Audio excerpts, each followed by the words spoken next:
Hello friends, आप सभी का स्वागत है home science classes with Mohini ma'am में।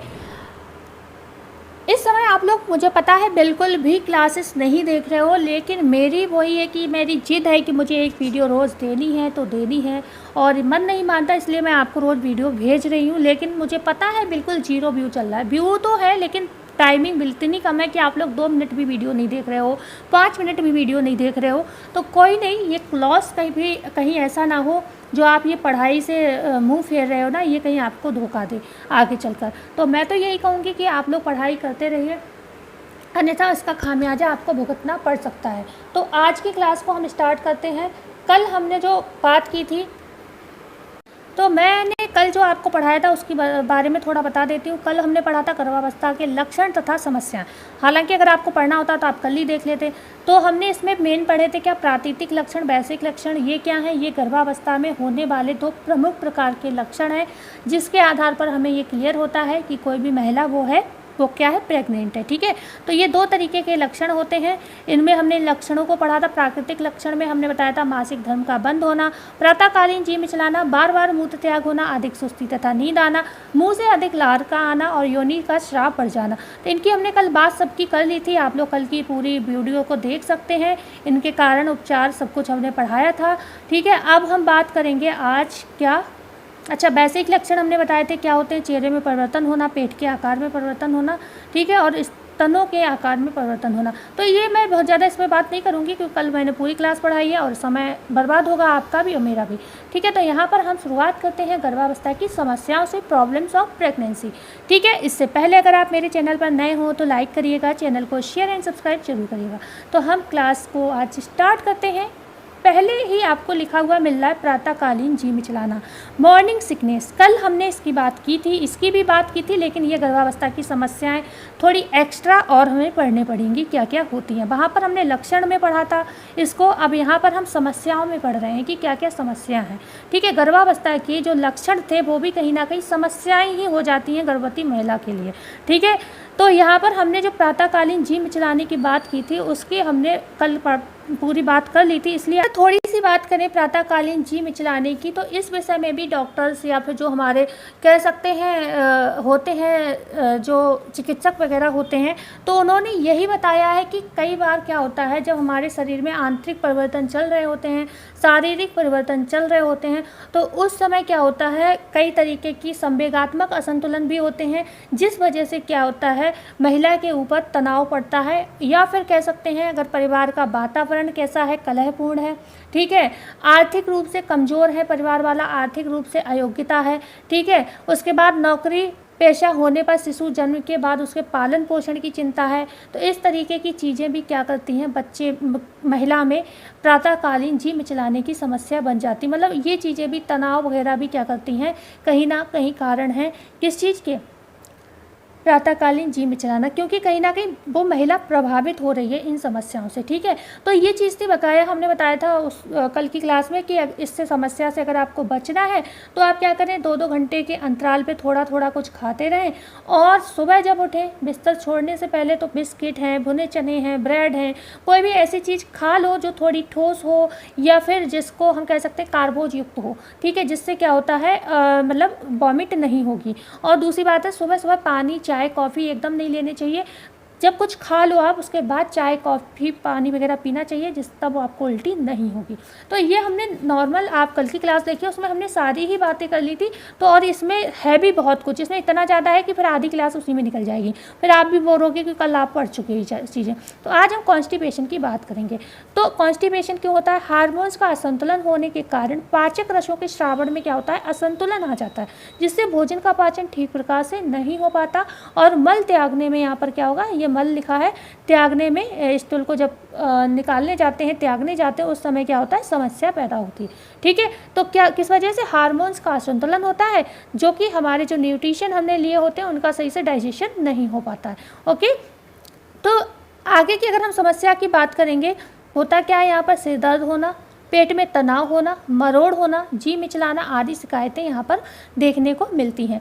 मल त्याग ना होने से आंतों में सड़न पैदा हो जाती है, जिससे जहरीली गैसें बनती हैं और उनका प्रभाव भी क्या होता है, शरीर पर पड़ता है। जब पेट साफ नहीं होता है तो बहुत सारी बेचैनी, घबराहट वगैरह होती है और इस वजह से भी वॉमिट और उल्टी होने की समस्या रहती है।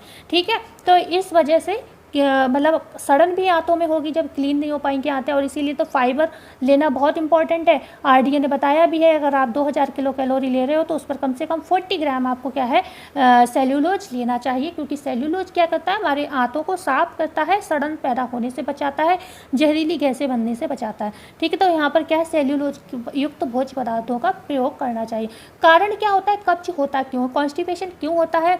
एक तो अनियमितता हो मल त्यागने में, मतलब आपका रूटीन ना हो। ठीक है, अधिक तला गला भोजन लेते हो या फिर बेसमय खाना खाने की आदत हो, टहलने व व्यायाम की आदत ना हो, भोजन में रेशे युक्त रोटी, छिलके युक्त दाल, सब्जियों, फल, सलाद एवं कच्ची सब्जियों का अभाव रहता हो, तो क्या होता है, कॉन्स्टिपेशन की समस्या यहाँ पर देखने को मिलती है। तो इन सारी चीज़ों का आप प्रयोग करोगे, रेशे युक्त रोटी, छिलके युक्त दालें, सब्जियों का, सलाद का, कच्ची सब्जियों का, तो आपको कहीं ना कहीं फ़ायदा होगा, कॉन्स्टिपेशन की प्रॉब्लम नहीं होगी। जब कंडीशन कौन सी हो, प्रेगनेंसी वाली। और रियल में भी अगर किसी को कॉन्स्टिपेशन की प्रॉब्लम हो रही है तो भी वो इन चीज़ों का प्रयोग कर सकता है। ऐसा नहीं कि गर्भवती महिला के लिए इंपॉर्टेंट है। ठीक है, फ़ायदा ना होने पर चिकित्सक का परामर्श लेना चाहिए। ठीक है, और क्या करना चाहिए, रात्रि से पूर्व 1 चम्मच तरल पैराफिन मिल्क और मैग्नीशिया ले लेना चाहिए। किससे, अगर फ़ायदा नहीं हो रहा है, अभी आपको हमने बताया यहाँ पर कि आप ये सारी चीज़ें खाओ, रेशे युक्त रोटी, छिलके युक्त सब्जियाँ। ठीक है, तो मतलब ये सारी चीज़ें खाओ तो कॉन्स्टिपेशन खुद ही दूर हो जाएगा। लेकिन तब भी अगर नहीं हो रहा है, फ़ायदा नहीं हो रहा, तो चिकित्सक का परामर्श लेकर मिल्क और मैग्नीशिया या पैराफिन जो होता है उसे लेना चाहिए 1 चम्मच, जिससे पेट क्लीन हो जाएगा। लेकिन चिकित्सक का पहले परामर्श यहाँ पर लेना चाहिए कि आपके हिसाब से ये सही रहेगा या नहीं। तीसरा पॉइंट है यहाँ पर क्या है, बार बार पेशाब आना। ठीक है, बार बार पेशाब क्यों आता है आप सभी जानते हो, इसकी भी बात हम कर चुके थे, तो यहाँ पर भी हम थोड़ी सी बात करेंगे इसके विषय में। क्या होता है, जब बच्चा 2-3 माह का हमारे शरीर में हो जाता है, ठीक है, 2-3 माह का हो जाता है, तो उस समय आप जानते हो जो हमारा गर्भाशय होता है वो बढ़ता है। अब जो गर्भाशय बढ़ेगा तो आप जानते हो इफेक्ट किस पर पड़ेगा, जो हमारा यूरिन ब्लैडर होता है उस पर पड़ेगा ना। और जब यूरिन ब्लैडर पर प्रेशर पड़ेगा तो बार बार ये लगेगा, भले ही आपने थोड़ा पानी पिया, ये लगेगा कि हमें यूरिन पास करना जाना चाहिए, मतलब वो वाला फील आता है। ठीक है, तो ये रीजन यहाँ पर महत्वपूर्ण हो जाता है, क्योंकि गर्भाशय का आकार बढ़ता है और जिससे यूरिन ब्लैडर पे क्या होता है, इफेक्ट पड़ता है। तो 2-3 माह से लेकर 4 से 5 माह तक ये समस्या गंभीर रूप से चलती है, या फिर स्टार्टिंग के 3 महीने में काफ़ी रहती है समस्या, या फिर लास्ट के 3 महीने में, जो फर्स्ट ट्राइमेस्टर और जो लास्ट वाला 3rd ट्राइमेस्टर होता है, इसमें ये यूरिन वाली समस्या सबसे ज़्यादा होती है। ठीक है, आगे हम बात करते हैं। ओके, अब बात करते हैं हम किसकी, अनिद्रा की, स्लीपलेसनेस की। ठीक है, स्लीपलेसनेस की बात करते हैं। यह समस्या सर्वाधिक बच्चों की क्रियाशीलता बढ़ने के बाद उत्पन्न होती है। अंतिम माह या छठी माह के बाद क्या होता है, नींद की कमी हो जाती है। अनिद्रा, स्लीपलेसनेस क्या होता है, मतलब जब बच्चे की क्या क्रियाशीलता बढ़ी है, बच्चा भी पेट में बड़ा हो गया है ना, तो क्या है, उस समय जब प्रेशर भी रहता है हमारे शरीर के सभी अंगों पर, तो लेटने में थोड़ी बेचैनी रहती है और उस समय क्या होता है, नींद की कमी हो जाती है। तो ये तो सभी को पता है भाई, लास्ट समय में तो और नींद कम हो जाती है।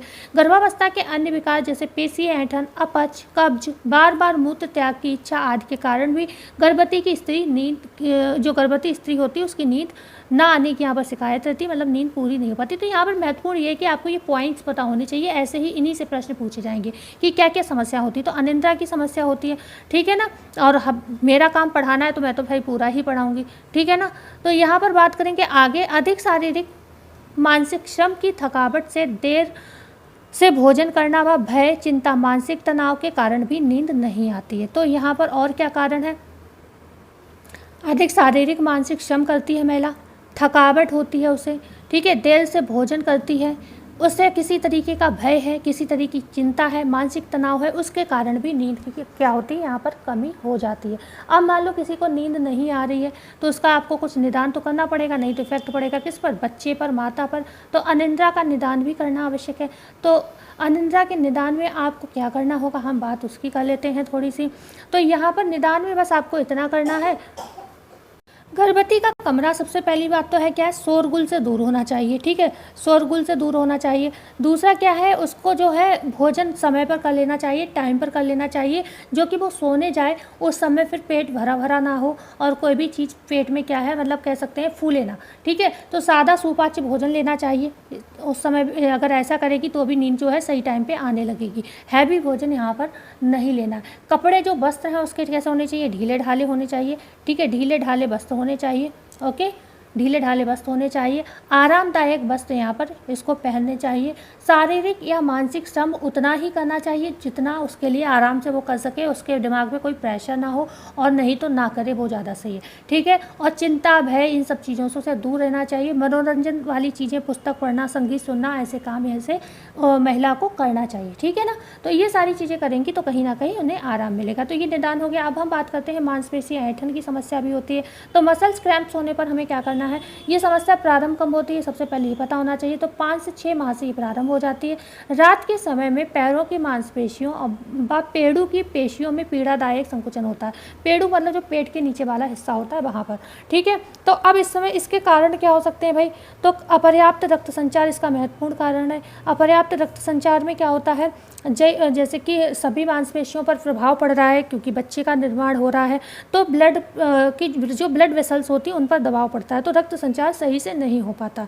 ठीक है, तो गर्भस्थ शिशु के विकास के कारण इसका दबाव पेड़ू के नीचे भाग में स्थित धमनियों पर पड़ता है, जिससे रक्त प्रवाह की गति धीमी हो जाती है और पीड़ा महसूस होती है। तो कहाँ, धमनियों में ही ब्लड होता है।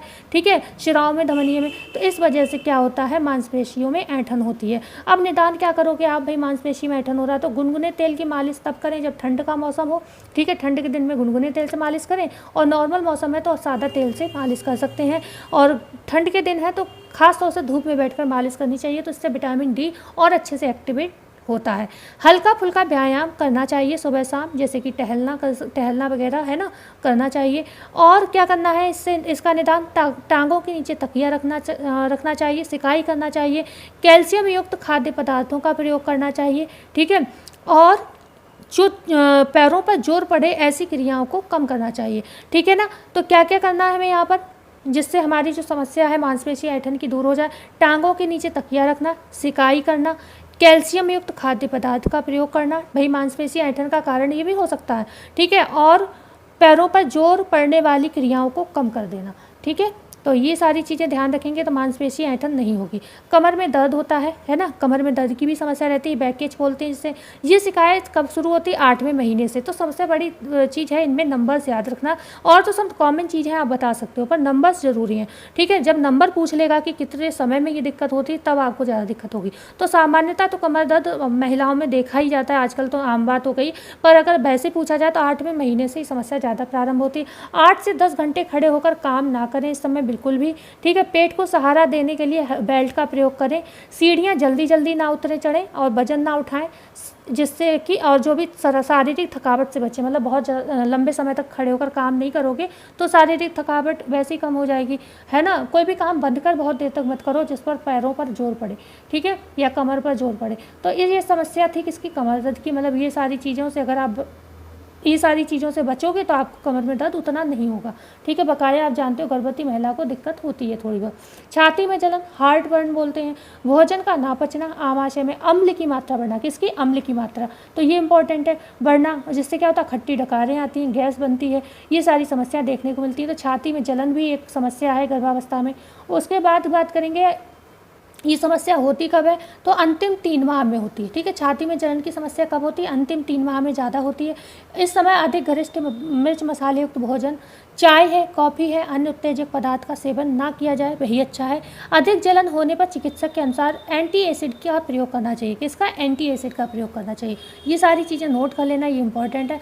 अपस्फीति सिरा क्या होता है, जिसे हम वेरिकोस वेन्स कहते हैं, क्या होता है, गर्भकालीन जो अवस्था होती है उसमें टांगों की जो सिराएँ होती हैं, ठीक है, सिराएँ होती हैं, उनमें सूजन आ जाती है, क्योंकि उनमें रक्त जो होता है उनमें अधिक मात्रा में भर जाता है, और इसी को अपस्फीति सिरा कहते हैं। और ये समस्या थोड़ी गंभीर भी होती है। सबसे बड़ी बात तो ये समस्या कैसी होती है, वंशानुगत होती है, तो ध्यान रखिएगा।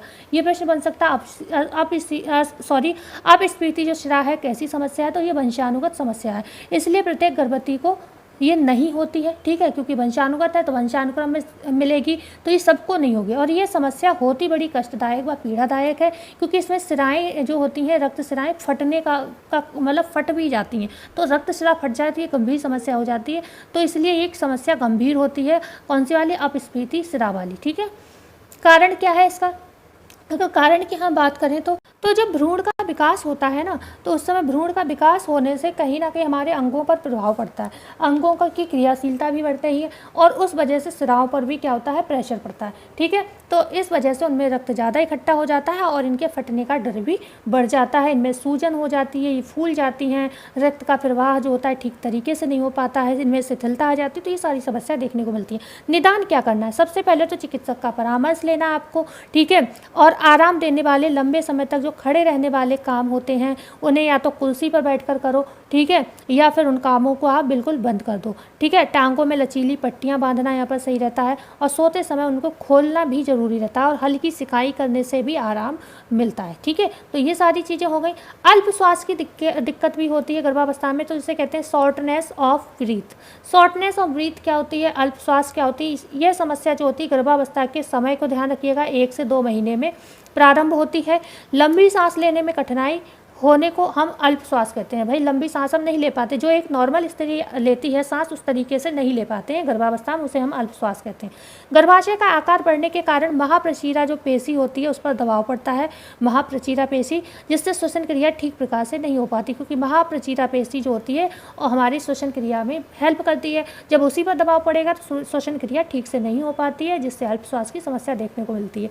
दंत क्षरण, डेंटल डिके क्यों होता है? सबसे बड़ी चीज़ कैल्शियम की कमी होगी, फॉस्फोरस की कमी होगी, विटामिन डी की कमी होगी, डेंटल डिके होगा। और बस गर्भावस्था में कैल्शियम है, प्रोटीन है, आयरन है, इनकी कमी ज़्यादातर देखी ही जाती है, ठीक है। तो माँ के शरीर का कैल्शियम जो होता है भ्रूण की अस्थियों व दांतों के निर्माण में प्रयुक्त होने लगता है, और यदि माता अतिरिक्त कैल्शियम नहीं लेती तो इसका दुष्प्रभाव उसके दांतों पर देखने को मिलता है, ठीक है, दांतों पर पड़ता है। कारण क्या होगा भाई?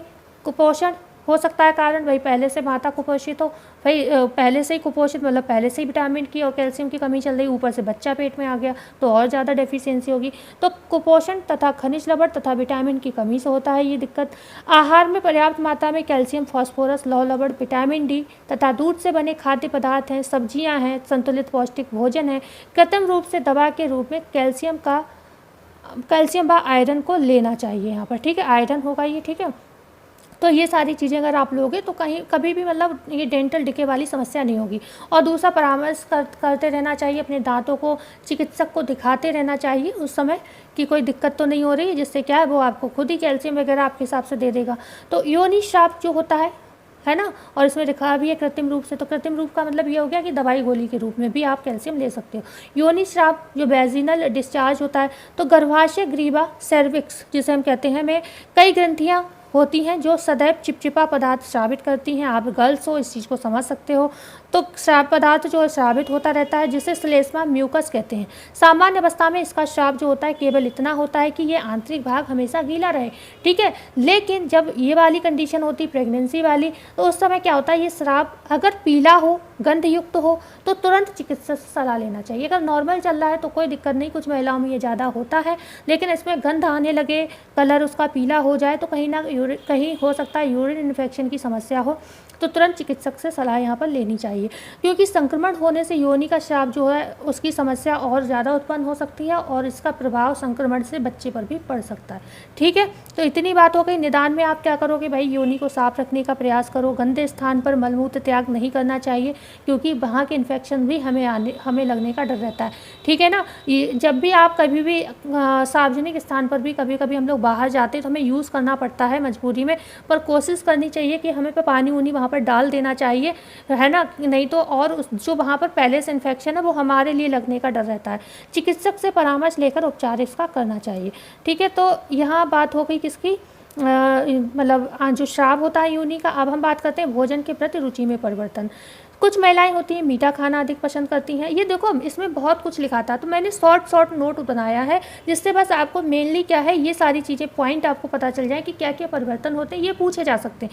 बकाया बीच की नॉलेज तो आप भी इतने मैच्योर हो, ये चीज़ें समझ सकते हो। बकाया मैंने थोड़ा नोट्स बना लिया है जिससे आपको थोड़ा आइडिया पड़ जाए कि और क्या क्या चीज़ें होती हैं। ठीक है, तो ये मैं बहुत डीपली नहीं लाई हूँ, छोटी छोटी चीज़ें लिख के लाई हूँ।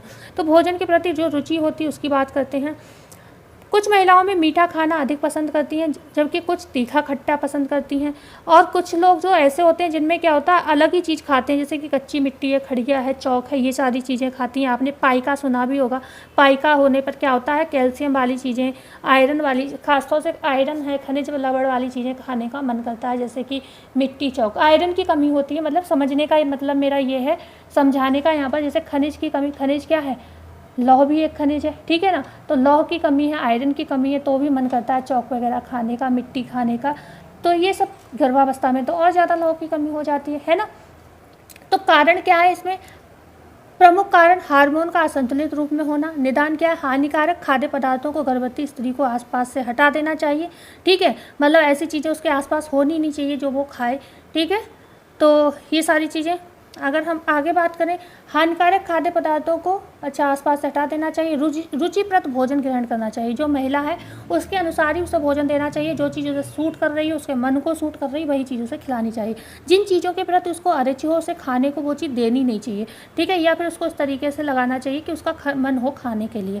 ठीक है, हमारे वैसे भारत देश में तो सोच इतनी अच्छी है कि वैसे घर में बेशक ही बहू के बराबर लड़की क्यों ना हो, लेकिन अगर बहू है तो वो चाहे प्रेग्नेंट हो, चाहे उसकी क्या कुछ भी हालत हो, वो ही सबका खाना बनाती है, तो उसे कौन देगा उसके हिसाब से बना के, है ना। लेकिन अब ये किताबी लैंग्वेज में हमें चीज़ें पढ़नी पड़ती हैं। हमने तो हमेशा खुद ही बना के खाया है, इसलिए हमें पता है, और दूसरों को खिलाया है वो अलग है। मतलब परिवार में करना ही पड़ता है, ये कोई नई चीज़ नहीं की मैंने। ठीक है, तो जिन चीज़ों के प्रति अरुचि हो उसे नहीं खाना चाहिए। ठीक है, और कई बार तो ऐसा भी होता है कि हमारी रुचि और अरुचि का तो कोई किसी को मतलब ही नहीं होता है। आप सभी लोग ये चीज़ें समझते हो, है ना। ज़्यादातर लोग, आप मैरिड हो, मैसेज आते हैं मुझे पता चल जाता है आप लोग मैरिड हो, तो आप लोगों को कितना आपकी सासें आपकी मर्जी का खाने को देती होंगी ये तो आप ही जानते होंगे। गर्भावस्था में छोटी मोटी समस्याएं प्रत्येक स्त्री को बनी रहती हैं। इन्हें एक स्वाभाविक प्रक्रिया मानकर स्वीकार करना चाहिए, परंतु ये समस्या यदि उग्र रूप धारण करे तो तुरंत चिकित्सक से सलाह लेनी चाहिए, अन्यथा माँ और शिशु दोनों के स्वास्थ्य पर विपरीत प्रभाव पड़ सकता है। ठीक है, तो ये सब चीज़ें क्या होती हैं, नॉर्मल होती हैं गर्भवती महिला की लाइफ में। तो इसको बहुत सीरियस नहीं लेना चाहिए, क्योंकि सीरियस लोगे तो समस्या और बढ़ेगी, क्योंकि मेंटल टॉर्चर आपका बढ़ जाएगा। तो इस वजह से इन्हें नॉर्मल लेना चाहिए, लेकिन इतना भी नॉर्मल नहीं लेना चाहिए कि समस्या बहुत गंभीर है और आप नॉर्मल लिए हुए हो और आपके उसका कुछ रिजल्ट गलत देखने को मिल जाए, कुछ निगेटिव रिजल्ट आ जाए। ठीक है, तो हमेशा ये समस्याएं गंभीर नहीं होती हैं, पर अगर आपको लग रही है गंभीर हो रही हैं तो तुरंत डॉक्टर की सलाह लेना चाहिए। तो आज हमने क्या क्या पढ़ा यहाँ पर थोड़ा सा समरअप कर लेते हैं इसको। ज़्यादा तो कुछ पढ़ा नहीं, बस हम खाली हेडिंग को पढ़ेंगे एक बार, फिर क्लास को एंड करेंगे। ठीक है, तो हमने यहाँ पर समस्याएं पढ़ी थी गर्भावस्था की, प्रॉब्लम्स ऑफ प्रेगनेंसी।